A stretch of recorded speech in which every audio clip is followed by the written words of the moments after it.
마을에는 두 정원사가 살았습니다. 안정형과 성장형이었죠. 성장형의 정원에는 급성장 나무가 우뚝 서 있었습니다.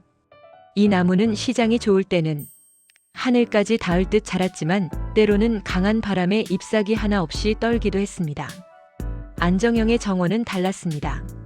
그녀는 정원의 뿌리는 그대로 두고 매달 열리는 작은 열매를 미리 약속된 가격으로 팔아버렸습니다. 성장형이 안정형에게 궁금하다는 듯 물었습니다. 그 열매를 왜 미리 파세요? 혹시 나무가 크게 자라서 더 많은 열매를 맺을지도 모르는데. 안정형이 대답했습니다. 대신 이 약속 덕분에 저는 안정적으로 매달 프리미엄이라는 동전을 받거든요. 덕분에 제 정원은 언제나 튼튼하게 돌아갑니다. 이 프리미엄 동전은 안정형의 정원에 최소한의 방어선을 만들어 주었습니다. 갑작스러운 폭풍 후에도 적어도 그 동전만큼은 뿌리까지 뽑히지 않도록 도와주었지요. 어느 날 성장형의 급성장 나무가 기적처럼 하늘을 뚫고 솟아올랐습니다. 성장형은 엄청난 수확을 거두었고 안정형과는 비교도 안 될 만큼 큰 이익을 얻었습니다. 안정형은 이미 작은 열매를 약속된 가격에 팔았기 때문에 성장형처럼 큰 이익을 얻을 수는 없었거든요. 또 다른 해 거대한 가뭄이 찾아왔습니다. 성장형의 급성장 나무는 메말랐고 수확할 것이 아무것도 없었습니다. 하지만 안정형의 정원은 여전히 프리미엄 동전 덕분에 매달 작은 수확을 이어갔습니다.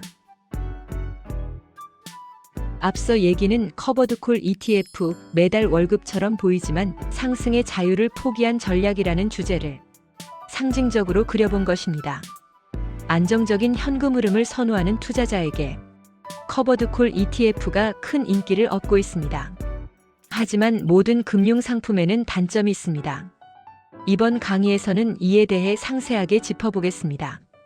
커버드콜 전략이란 주식을 가지고 있으면서 동시에 그 주식의 콜옵션을 파는 것입니다. 즉, 상승할 가능성의 일부를 현금을 받고 미리 판다는 것입니다. 커버드콜 ETF는 이 전략을 자동화해둔 상품입니다. 운용사는 코스피 200이나 특정 주식을 보유한 뒤 그에 대응되는 콜옵션을 정기적으로 매도하고 그 과정에서 얻은 프리미엄을 분배금 형태로 투자자에게 나누어 줍니다. 커버드콜 ETF가 인기를 끄는 이유는 세 가지입니다. 첫째, 금리가 낮거나 시장이 정체되어 있을 때에도 꾸준한 현금 흐름을 만들어줍니다.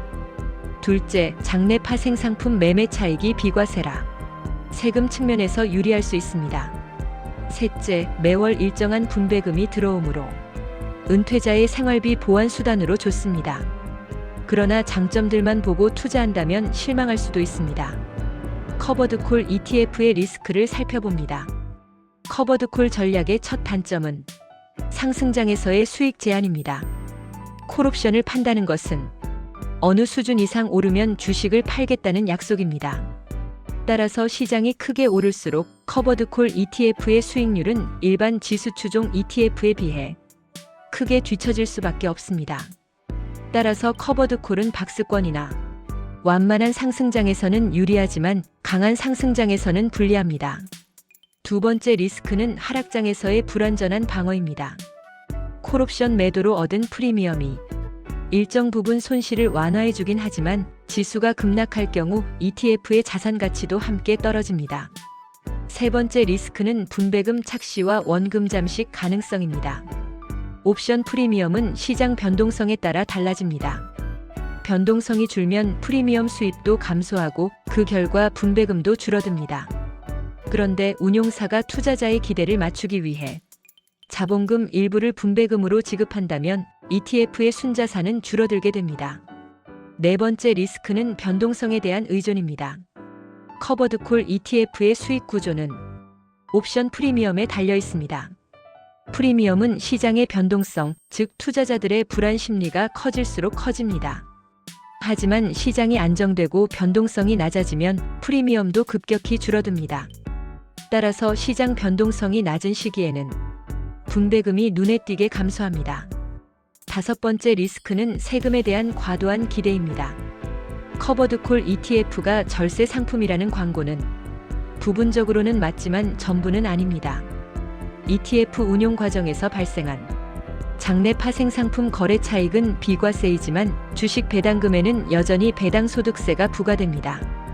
따라서 커버드콜 ETF는 완전한 비과세 상품이 아닙니다. 여섯 번째 리스크는 복잡한 운용 구조와 유동성 위험입니다. 운용사는 주식 포트폴리오를 관리하는 동시에 옵션 포지션을 정기적으로 조정해야 합니다. 이 과정에서 옵션 가격이 급변하거나 거래량이 적을 경우 ETF 가격이 기초 자산과 괴리될 수 있습니다. 또한 특정 시점에 거래량이 급감하면 매수와 매도 가격 차이가 벌어져 유동성 리스크가 커질 수 있습니다. 따라서 커버드콜 ETF에 투자하기 전에는 다음 5가지를 꼭 점검하시기 바랍니다. 첫째, 투자 목적이 현금 흐름 확보인지 아니면 자산 성장인지 구분해야 합니다. 둘째, 분배금의 지속 가능성을 확인해야 합니다. 셋째, 시장의 변동성 수준을 파악해야 합니다. 넷째, 운용사의 옵션 운용 경험과 신뢰도를 살펴봐야 합니다. 다섯째, 세금, 운용 보수 등 실질 수익률에 영향을 주는 비용 구조도 고려해야 합니다. 결론입니다. 커버드콜 ETF는 안정적 현금 흐름을 선호하는 투자자를 위한 전략이지 성장을 추구하는 투자자를 위한 것은 아닙니다. 커버드콜 ETF는 월급처럼 보이는 상품이지만 그 월급은 사실 미래의 수익을 담보로 앞당겨 받는 현금일 수 있습니다. 투자의 정답은 없습니다. 다만 자신이 무엇을 선택하는지, 그 선택이 어떤 대가를 수반하는지만 명확히 알고 들어간다면 커버드콜 ETF는 여러분의 포트폴리오 속에서 훌륭한 역할을 할 수도 있을 것입니다.